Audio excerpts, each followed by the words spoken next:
former central banker, later travelled to London to meet Canada's head of state, King Charles, and British Prime Minister Keir Starmer. James Bazina has more. It's a quick visit, but jam-packed to strengthen Canada's ties with two of its closest allies, France and the United Kingdom.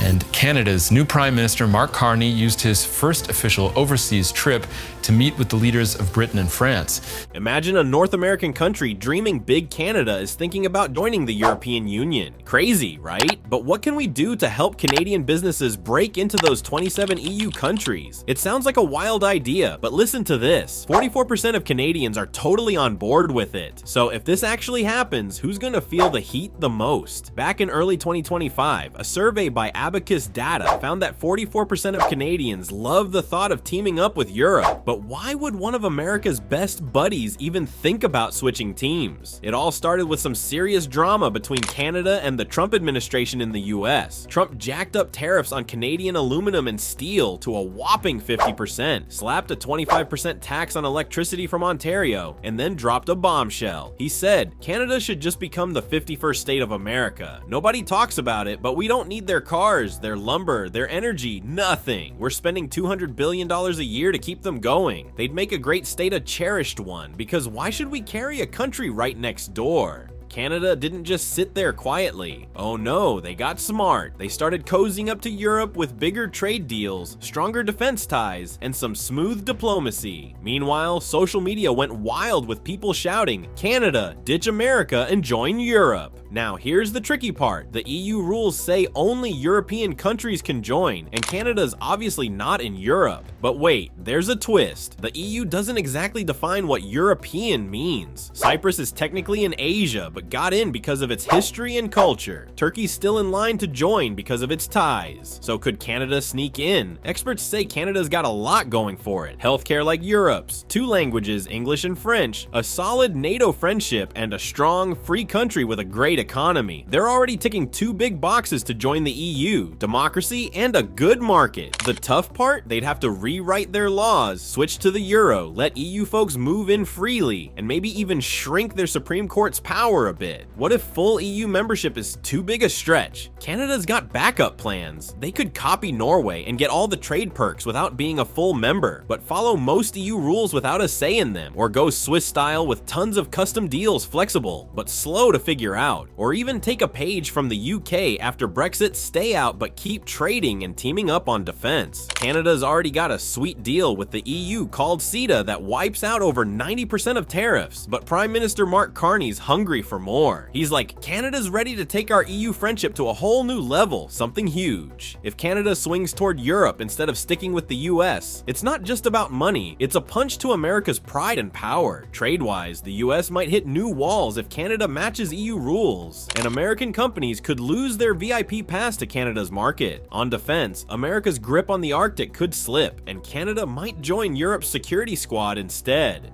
Plus, it'd look bad a country so close to the US turning to Brussels. That's a big deal. Stick around because there's more juicy stuff coming up. Now let's talk about Mexico. It's shaking things up too. Their leader, Claudia Sheinbaum, just threw down the gauntlet at Trump saying, "We're not bowing down." Bold, huh?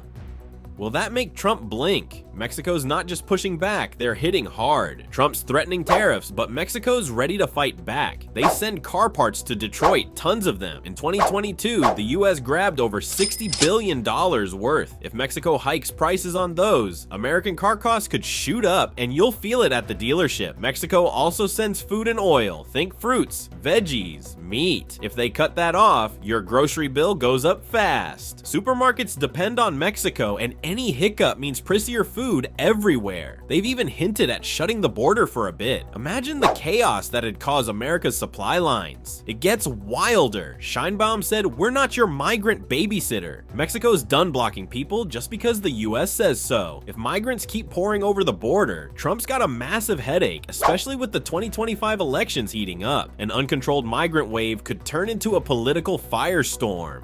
Rumor has it Trump's thinking about a military zone at the border, soldiers facing off with migrants. Is that even legal? And in an election year, that's a hot mess waiting to happen. Check this. Mexico handles millions of migrants yearly from places like Honduras and Guatemala. If they stop helping, over 100,000 could flood the US monthly. A record-breaking crisis. Mexico's not stopping there. They're sparking a rebellion against US control. Sheinbaum is like, we'll live free on our land, not under Washington's thumb. Latin America's cheering Venezuela, Cuba, Brazil, and it could turn into a big team up against the US.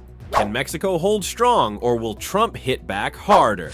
Keep watching, this is getting intense. Over in the US, Republicans are in hot water too. Their town halls where they chat with voters are turning into shouting matches. People are mad, so the party said, let's pause these meetings. Smart move or dodging the heat? Town halls used to be friendly, but now folks are yelling, why cut healthcare? Teachers, nurses, and veterans answers. Some meetings end early, others just get loud. The Republican team told everyone to chill on town halls to avoid more chaos. Fair or just running away? Here's their side. Republicans say these budget cuts aren't random, they're must-dos. They're worried the country's debt is ballooning, and if they don't act, we're all in trouble later. They're like, we can't keep spending like this. Cutting stuff hurts now, but it saves our kids from a bigger mess. We've got to focus on what really matters. Critics fire back. You're hurting teachers, nurses, regular folks. So how do they keep the country strong without leaving people behind? Even Vice President J.D. Vance can't catch a break.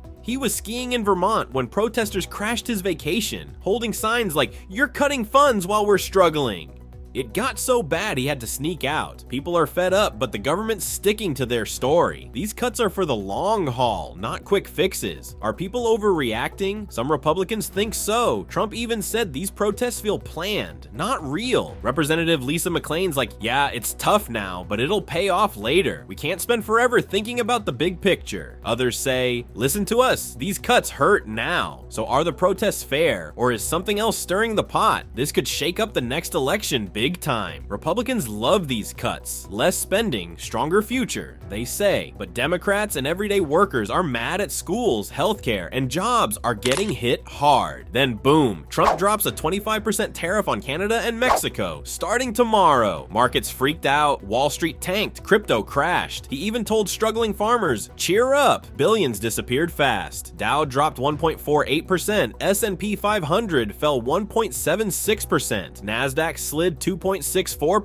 Bitcoin down 8%. It's not just a blip, it's a panic city. Trump's wild moves have everyone spooked what's next. This America First plan's gonna cost us. Prices for cars, phones, groceries, everything's jumping up. Tariffs are like a secret tax on you, not just other countries. Farmers are sweating Canada and Mexico buying tons of our food. If they fight back, those markets are gone. Big companies, cars, tech, stores are in a bind. Raise prices or cut jobs. Layoffs could hit. Factories might hurt most. While we're stressing, Trump's like, relax. Canada's Justin Trudeau fired back with a 25% tariff on $15.5 billion of US stuff. Cars, food, you name it. Mexico's ready to match it and might team up with China or Europe instead. If this turns into a trade war, US businesses could lose billions of jobs gone, growth stalled. Canada and Mexico don't need us like before. If they switch teams, America's trade power's toast. Trump says this makes us tough, but experts warn it could flop. Investors might bail. Money hates shaky times. Supply chains could snap. Tariffs mess up everything we make. Inflation might blow up. Higher prices everywhere. If jobs vanish and costs climb, recession's knocking. Trump's betting on America rules. But if he's wrong, we're the ones stuck with the bill. He used to be MAGA's hero, but now, backlash everywhere. Even in Texas, where he's king. At a town hall, Representative Keith Self got booed by his own crowd chanting, "Do your job." If his loyal fans are flipping, can Trump hold on? Canadians are done too. At a WWE event in Toronto, they booed our anthem over Trump's tariffs and joined the US talk. They're boycotting our stuff and skipping trips here. That's a crack in a friendship we thought was unbreakable. While protests grow, Trump's